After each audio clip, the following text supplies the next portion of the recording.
नमस्कार, तुमच्या सगळ्यांचं खूप खूप स्वागत आहे. आपल्या चॅनलमध्ये आपण parenting hacks, baby care, baby product, baby आणि मॉम्स रिलेटेड, पेरेंट्स रिलेटेड खूप साऱ्या गोष्टी घेऊन येत असतो, ज्याने की तुमचं आणि तुमच्या बाळाचं बॉन्डिंग स्ट्रॉंग व्हावं, तुमचं पेरेंटिंग, तुमचं मदरहुड इझी पिझी आणि हॅपी व्हावं. तर मग चॅनल सबस्क्राईब केलं नसेल तर कृपया करून चॅनल सबस्क्राईब करा. तुमचे काही प्रश्न असेल तर कमेंट करून विचारू शकता. त्याचबरोबर व्हिडिओ आवडला तर लाईक करा. आज आपण बघणार आहोत असे बेबी प्रोडक्ट जे की मी का नाही घेतलं त्याचं वाईट मला अजूनही वाटतं. आणि खूप वेळा आपण विचार करतो खूप महाग आहेत किंवा दुसरे काही ऑप्शन आहेत ना, मग ह्याची काय गरज आहे? ह्या फॅन्सी गोष्टींची खरंच गरज आहे का? किंवा ट्रेडिशनल जे काही आपण युज करतो ते युज केलं पाहिजे. काय केलं पाहिजे बरं? काळाबरोबर चाललं पाहिजे का खरंच या सगळ्या गोष्टींमध्ये इन्व्हेस्ट करून आपलं पेरेंटिंग, आपलं मदरहुड इझी करू शकता? कसं इझी करू शकता तेच मी तुम्हाला सांगणार आहे. तुम्ही न्यू मॉमी आहात, वर्किंग मॉम आहात, जॉईंट फॅमिलीमध्ये राहत असाल किंवा तुम्ही जर हाऊस वाईफ जरी असलात तरी ह्यातल्या खूप साऱ्या गोष्टी तुमच्या खूप कामी येणार आहेत. आणि फक्त 1 महिन्यासाठी, 2 महिन्यासाठी नाही, तर काही काही गोष्टी तुम्हाला 3 वर्षापर्यंतही तुमच्या बाळासाठी युज करता येईल. त्यामुळे व्हिडिओ शेअर करायचं नक्की बघा. सगळ्यात पहिलं, ब्रेस्ट फिडिंग पंप. हे काय आहे बरं? ब्रेस्ट फिडिंग पंप म्हणजे काय? तर तुम्ही तुमचं ब्रेस्ट मिल्क काढून स्टोअर करून ठेवू शकता, जे की जर तुम्ही तिथे अवेलेबल नसाल तर तुमच्या बाळाला घरातले कोणीही देऊ शकतात. आता तुम्ही बोलाल की याची काय गरज आहे? मी तर माझ्या बाळाला ब्रेस्ट फिडिंग करू शकते, पण बेबी जवळ-जवळ 3 महिन्यापर्यंत सतत न्यूबॉर्न बाळाला दूध लागतं. मग तुम्ही अंघोळीला जा किंवा कुठेही जा, एकतर डिलिव्हरी झाल्यानंतर तुमचं शरीर खूप थकलेलं असतं आणि त्यातल्या त्यात घरातले सगळेजण तुम्हाला फक्त एकच गोष्ट सांगतात आहे की ते म्हणजे बाळ रडत आहे, बाळाला दूध दे. अशा वेळी तुमचं शरीर थकलेलं आहे, बाळाचं वातावरण चेंज झालेलं आहे, त्यामुळे बाळाला नीट झोप येत नाहीये, नीट उठत नाहीये. आपल्या झोपण्याच्या टायमाला बाळ उठतंय, रात्रभर तुम्ही जागताय, तुम्हाला आराम भेटत नाहीये. अशा वेळी थोडासा का असेना आईसाठी वेळ काढणं खूप महत्वाचं असतं.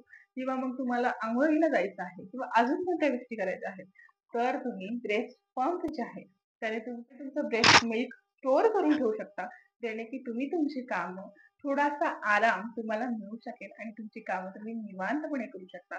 आणि फक्त काही महिन्यासाठीच नाही, तर तुम्हाला ज्या वेळेला बाळाला दूध सोडायचं असेल त्यावेळेला सुद्धा खूप इझी जातं. आणि त्यातल्या त्यात जर तुम्ही न्यू मम्मी आहात आणि तुम्हाला माहित नाही की मसाज करून ब्रेस्ट मिल्क कसं रिलीज करायचं, कारण खूप वेळा आफ्टर डिलिव्हरी खूप दूध येतं, खूप पाना उतरतो आणि दुधाच्या चक्क गाठी होतात. मग अशा वेळी जर तुमच्याकडे एक मॅन्युअल ब्रेस्ट पंप असेल तर तुम्ही स्वतः पंप करून ब्रेस्ट मिल्क रिलीज करू शकता. आणि आणि असा विचार करू नका की ब्रेस्ट मिल्क जर मी रिलीज केलं आणि जर ते माझ्या बाळाला नाही देता आलं तर काय करायचं? फेकून टाकायचं? हे बघा, जे काही तुमचं ब्रेस्ट मिल्क आहे ते वाया न घालवता तुम्ही तुमच्या बाळाला मस्त मिल्क वॉश देऊ शकता, मिल्क बाथ देऊ शकता. ते बाथ बाळाच्या स्किनसाठी खूप इम्पॉर्टंट असतं. लक्षात ठेवा, जे आपलं ब्रेस्ट मिल्क आहे ते सुद्धा चांगलं असतं, त्याचबरोबर बाळाचं पोट सुद्धा भरण्यासाठी चांगलं असतं.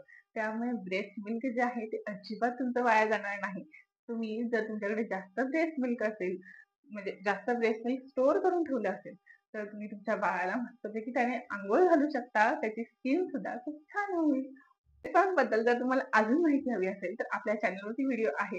मॅन्युअली बेस्ट पंप खरेदी करायचं का इलेक्ट्रॉनिक बेस्ट पंप खरेदी करायचं त्याबद्दल डिटेल माहिती आपल्या ह्या व्हिडिओमध्ये आहे.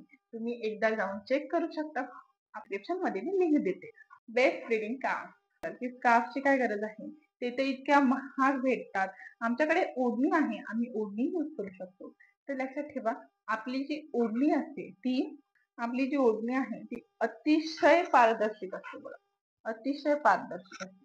त्यामुळे आपण जेव्हा पण ओढणी घेतो त्यावेळेला थोडस एक्सपोज होण्याची भीती असते.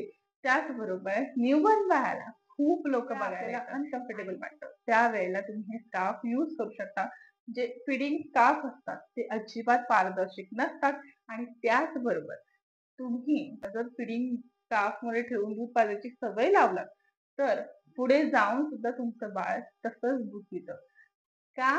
कारण की ज्या वेळेला बाळ 3-4 महिन्याचं होतं, 6 महिन्याचं होतं, जेव्हा बाळ एक्सप्लोर करायला लागतं, त्यावेळेला बाळ अजिबात तुम्ही ओढणी घेतलीये किंवा काय घेतलंय तर अजिबात त्यामध्ये राहत नाही. बाळ ओढणीमधून पिकापू खेळायला सुरुवात करतं आणि मग म्हणजेच काय तर लपंडाव खेळायला सुरुवात करतं आणि खूप सारी ऍक्टिव्हिटी करतं आणि ती जी ओढणी एकदम हलकी असते ती अजिबात ठिकाणावर राहत नाही आणि मग तुम्हाला खूप इरिटेट होतं आणि खूप तुम्हाला पब्लिक स्पेसमध्ये फिडिंग करवणं थोडं अवघड जाऊ शकतं.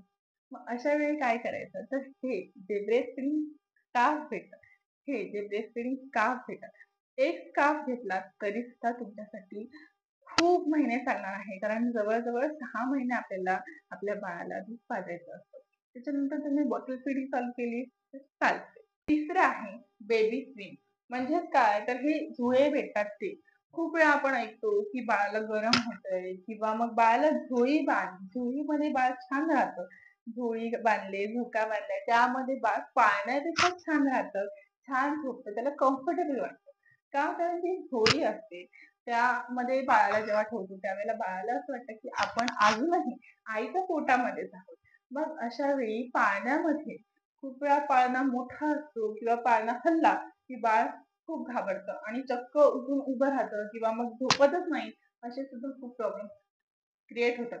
मग अशा वेळी पाळण्यामध्ये इन्व्हेस्ट करण्यापेक्षा ज्या झोळी भेटतात त्यामध्ये इन्व्हेस्ट करा. काही इलेक्ट्रॉनिक झोळी सुद्धा भेटतात. ज्या पाळण्यासारख्याच असतात पण इलेक्ट्रॉनिक असल्यामुळे त्याला तुम्हाला झोका द्यायची काहीही गरज पडत नाही. तुम्ही त्यामध्ये बाळाला त्यामध्ये ठेवलं आणि त्याची जी काही सेटिंग आहे ती सेटिंग केली की बाळ मस्तपैकी त्यामध्ये झोळत राहतं. त्याने तुम्हालाही आराम भेटतो आणि बाळालाही. कारण खूप वेळा बाळ गरमीमुळे किंवा रात्र-रात्रभर झोपत नाही. मग अशा वेळी तुम्हाला रात्र-रात्रभर जागून बाळाला झोका द्यायला लागतो. आणि लक्षात ठेवा अशा वेळी खरंच फक्त आणि फक्त आईच जागी राहते. त्या व्यतिरिक्त कोणीच जागे राहत नाही. हां, म्हणून तुमच्यासाठी का असेना आणि बाळासाठी का असेना तुम्ही झोका तुम्ही पाळणा घेण्यापेक्षा झोळी घ्या. ती जास्त फायदेशीर असेल. वर वेगळं सुद्धा एक प्रॉडक्ट आहे त्याचं नाव आहे बेबी स्विंग. ते तुम्हाला चित्र दिसत असेल त्यानुसार तुमच्या बाळाला त्यामध्ये ठेवायचंय आणि ते चालू करायचं. त्यामध्ये बाळ मस्तपैकी झुळत असतं आणि बाळ खूप एन्जॉय करतं. ज्यावेळेला लहान असतं त्यावेळेला आरामशीर झोपतं आणि वर्किंग असाल किंवा तुम्हाला जर काम असेल आणि तुम्ही जर अफोर्ड करू शकत असाल तर हे नक्की घ्या. त्यामध्ये बाळ मस्त एन्जॉय करतं. तुम्हीही तुमचं काम टेन्शन फ्री करू शकता. थोडा वेळ तुम्हाला स्वतःसाठी भेटू शकतो. आणि ज्याबद्दल मी खूप विचार केला की मी का नाही घेतलं? अजूनही विचार करते की अजून तरी मी घ्यावं का? तर ते प्रॉडक्ट आहे बेबी कॅरियर. हां, बेबी कॅरियर हे तुम्ही लहान बाळासाठी सुद्धा यूज करू शकता. काही बेबी कॅरियर जे आहे त्यामध्ये एक छोटीसं कव्हर असतं, ज्यामध्ये तुम्ही तुमच्या बाळाला ठेवू शकता आणि तुम्ही तुमच्या बाळाला कुठेही घेऊन जाऊ शकता. पण आता बेबी कॅरियर कधी खरेदी करायचं? तर ज्यावेळेला तुमचं बाळ मान सावरायला लागेल त्यावेळेला तुम्ही बेबी कॅरियर खरेदी करू शकता. आणि बेबी कॅरियर खरेदी करताना तुम्ही लक्षात ठेवा 3 महिन्यापासून ते 3 वर्षापर्यंत तुमचं बाळ त्या बेबी कॅरियरमध्ये राहू शकेल, असं बेबी कॅरियर तुम्हाला खरेदी करायचं आहे. आणि आता तुम्ही बोलाल, बेबी कॅरियर आम्ही का खरेदी करायचं? आम्ही तर कुठे ट्रॅव्हल करत नाही किंवा खूप लोक आहेत आमच्या घरामध्ये बाळाला घेण्यासाठी. न्यू मॉमी लक्षात ठेवा ही गोष्ट कोणीच सांगत नाही. ते म्हणजे लहान बाळाला फक्त आणि फक्त त्याची आई हवी असते. खूप वेळा असं होतं की घरात खूप लोक आहेत, पण तरी सुद्धा बाळ म्हणतं मला आईच हवी आहे. तुम्ही काम करत असाल, तुम्ही अंघोळीला गेला असाल किंवा तुम्ही काहीही करत असलात, तरीही बाळ म्हणतं मला आईच हवी आहे. आई काय करत आहे ते मला बघायचं आहे. खूप वेळा आपल्याला आपण स्वयंपाक करत असतो, त्यावेळेला आपल्याला वाटतं की अरे थांब गरम आहे किंवा काय.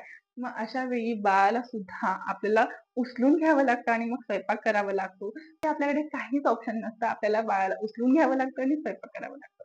मग अशा वेळी जर तुम्ही बेबी कॅरियर घेतलात, तर तुम्ही कम्फर्टेबली तुमच्या बाळाला कॅरी करू शकता. ती एक बॅग असते. कम्फर्टेबली तुम्ही तुमच्या बाळाला फ्रंटमध्ये कॅरी करू शकता किंवा बॅकमध्ये कॅरी करू शकता. आता जर तुम्हाला साधं वॉकला जरी जायचं असेल तरी सुद्धा तुम्ही तुमच्या बाळाला बेबी कॅरियर मध्ये टाकू शकता. खरंच बेबी कॅरियर घ्यायला पाहिजे होतं यार. तर तुम्ही बेबी सीट भेटते ती घेऊ शकता. ते 1 ते 1.5 वर्षापासून ते 3 वर्षापर्यंतच्या मुलांसाठी असते. ती फक्त एक पट्टा असतो तो तुम्ही कमरेला लावू शकता आणि तुमच्या बाळाला त्यामध्ये ठेवू शकता आणि आरामशीर जाऊ शकता. तर जर तुमचं बाळ खूप लहान आहे किंवा मॉम टू बी आहात, तर मी तुम्हाला सजेस्ट करेन की एक चांगला बेबी कॅरियर खरेदी करा. बेबी कॅरियर सुद्धा जवळ-जवळ 1,000 पासून सुरुवात होते आणि जे बेबी सीट भेटतात ते मुळातच 1500 पासून सुरुवात होते आणि त्यामुळे तुम्ही बेबी कॅरियर खरेदी करणं खूप गरजेचं आहे. बेबी कॅरियरच्या अधिक माहितीसाठी तुम्ही आपला व्हिडिओ बघू शकता. डिस्क्रिप्शन मध्ये मी लिंक दिलेली आहे. त्यामध्ये डिटेलमध्ये सांगलेले आहे. कधीपासून तुम्ही बेबी कॅरियर वापरू शकता, कोणत्या बाळासाठी वापरू शकता, कसं वापरू शकता वगैरे वगैरे. हा व्हिडिओ संपला की जाऊन ते चेक करा आणि सबस्क्राईब केला नसाल तर कृपया तो सबस्क्राईब करा. Baby hi chair. आता तुम्ही बोलाल हाय चेअर ह्याची काय गरज आहे? आम्ही तर आमच्या बाळाला मस्तपैकी चिऊ, काऊ हे ते दाखवून भरवतो आणि आम्ही आहोत ना आमच्या बाळाला भरवायला. बाळाची आजी आहे, बाळाचे वडील आहेत, बाळाचे आजोबा आहेत, बाळाची आई आहे बाळाला भरवायला. मग बाळाला वेगळं बेबी हाय चेअरची काय गरज आहे? बघा जर तुमचं बाळ बसायला लागलं असेल आणि त्यासाठी एक हाय चेअर घेतला तर तुम्ही इंडिपेंडेंटली तुमच्या बाळाला जेवण जेवायचं शिकवू शकता. तुमचं बाळ मस्तपैकी स्वतः हाताने जेवायला सुरुवात करेल. असं नाही की एका दिवसातच सुरुवात करेल, नाही. त्याने कितीही घाण केली, कितीही पसारा केला तरी सुद्धा ते फक्त त्या टेबल पुरताच पसारा असेल आणि त्याचबरोबर सगळ्यात महत्वाची गोष्ट म्हणजे बाळाला सवय लागते एका ठिकाणी बसून जेवायची. आता जर बेबी हाय चेअर नाही वापरलं तर तुमच्या बाळाला जेवताना स्वतः जेवू शकत नाही का? असं काही नाहीये. हे एक प्रोडक्ट आहे. त्याने तुमचं आणि तुमचं पॅरेंटिंग सोपं होऊ शकतं. जर तुम्हाला परवडत असेल तर तुम्ही हाय चेअर खरेदी करू शकता. त्याने तुमचे खूप सारा प्रॉब्लेम वाचेल. तुम्ही तुमच्या बाळाला इंडिपेंडेंटली खाऊ घालू शकता. एका ठिकाणी बसून जेवण घालू शकता आणि एक गोष्ट तर राहूनच गेली. ते म्हणजे बेबी नॅपकिन. आता तुम्ही बोलाल नाही बेबी नॅपकिन ह्याची काय गरज आहे? हे तर छोट्या-मोठ्या गोष्टी आहेत. आमच्याकडे रुमाल आहेत की भरपूर. किंवा मग एखादा सॉफ्ट रुमाल घेतला तर नको. असं नाही. बेबी नॅपकिन्स जे आहेत, ते तुम्ही लहान बाळापासून सुरुवात करू शकता. एकदा घेतलात तर खूप दिवस, खूप वर्ष चालतात आणि बेबी नॅपकिनचा फायदा हा असतो, की ते खूप सॉफ्ट असतात, मायक्रो सॉफ्ट असतात. बाळाला सर्दी झाली किंवा बाळाला साधं पुसून काढायचं झालं, तरी सुद्धा अजिबात बाळाच्या त्वचेवरती हात होत नाही. Diaper bag. तर तुम्ही बोलला डायपर बॅगची आम्हाला काय गरज आहे? तर डायपर बॅग ही लहान मुलांसाठी असते. एक सॅकच असते, पण त्यामध्ये खूप सारे कप्पे असतात, ज्यामध्ये तुम्ही तुमच्या बाळाचे डायपर, बॉटल खूप साऱ्या गोष्टी त्यामध्ये ठेवू शकता. खूप वेळा असं होतं, की आपल्याला एखाद्या समारंभासाठी जायचं असतं. मग आपण म्हणतो, की आपलं जास्त येणं-जाणं होत नाही. तर आपल्याला डायपर बॅगची काय गरज आहे? माझ्या पर्समध्येच मी ठेवते. पण एक डायपर असतो, एक दुधाची बॉटल असते किंवा छोट्या-छोट्या गोष्टी असल्या तरी सुद्धा आपल्या बॅगेमध्ये त्या ठेवल्यामुळे आपली जी पर्स असते ती एकदम का होऊन जाते आणि अजिबात चांगली दिसत नाही. किंवा ज्यावेळेला आपल्याला खरंच गरज पडते, की बाळाचं तोंड पुसायचं, बाळाला डायपर चेंज करायचंय, त्यावेळेला ती गोष्ट आपल्याला व्यवस्थित सापडत नाही. त्यामुळे ट्रॅव्हलिंगसाठी एक डायपर बॅग तुम्ही नक्की खरेदी करा. डायपर बॅग जर तुम्ही तुमच्या न्यूबॉर्न बेबीसाठी खरेदी करत असाल तर लक्षात ठेवा खूप वर्ष जवळ-जवळ 2 ते 3 वर्ष तुम्हाला ती युजफुल ठरणार आहे. तुमच्या बाळासाठी यूज करू शकता. अशा छान-छान युजफुल माहितीसाठी लाईक करा. 7वा आहे प्ले मॅट. आपण काय करतो? बाळ जसं रांगायला लागलंय, पोटाने पुढे सरकायला लागलंय, की बाळासाठी चटई किंवा गोधडी टाकतो. मग ते काय होतं? बाळ जसं-जसं पुढे जातं तसं त्या सगळ्या गोष्टीचा गोळा होऊन जातो आणि मग त्याचा काहीही उपयोग होत नाही. मग बाळ जे आहे ते लादीवरती टांगायला सुरुवात करतं. मग जर आपण प्ले मॅट घेतलं, तर प्ले मॅटमध्ये खूप साऱ्या गोष्टी असतात. ABCD असते, 1, 2 असतं किंवा खूप सारे चित्र असतात. ते बघून बाळ इंडिपेंडेंटली खेळतं. त्याला स्पर्श करायला जातं. खूप सारे खेळणी तुम्ही तुमच्या बाळाच्या समोर घातलात तर बाळ मस्तपैकी खेळतं आणि प्ले मॅटचा सगळ्यात महत्त्वाचा फायदा म्हणजे हा आहे, की जर तुमची फरशी थंड असेल तर तुम्हाला बाळाला फरशीवर ठेवायला नको अशी भीती वाटत नाही आणि दुसरा फायदा हा आहे, की बाळाने त्याच्यावरती कितीही पुढे घसरलं, कितीही काही केलं तरी सुद्धा बाळाला अजिबात लागत नाही. बाळ घसरतंय, बाळ पडतंय किंवा बाळाच्या पायानं ढोपरानं थोडंसं लागतंय असं काहीही होत नाही. बिनधास्तपणे बाळ त्याच्यावर ठेवू शकतं. बाळाला अजिबात इजा होत नाही. बरोबर इथे मी चित्र दिलेलं आहे त्यानुसार एक भेटतं. ते जर तुम्ही तुमच्या बाळासाठी घेतला तर तुमचं बाळ ज्यावेळेला रांगायला लागतं किंवा उभं राहायला लागतं त्यावेळेला सगळीकडे बाळ अख्खं फिरतं, घरभर अख्खं फिरतं. त्यावेळेला अरे इथे जाऊ नको, अरे तिथे जाऊ नको, अरे लागेल, अरे पडशील, अरे तिथे कुठे चालला. ह्या सगळ्या गोष्टी वाचतात. त्या बाळाला खेळू शकता आणि बाळ जे आहे तिथल्या तिथे खेळणी खेळत राहील आणि तुम्हाला काळजी करण्याचं काहीही कारण लागणार नाही.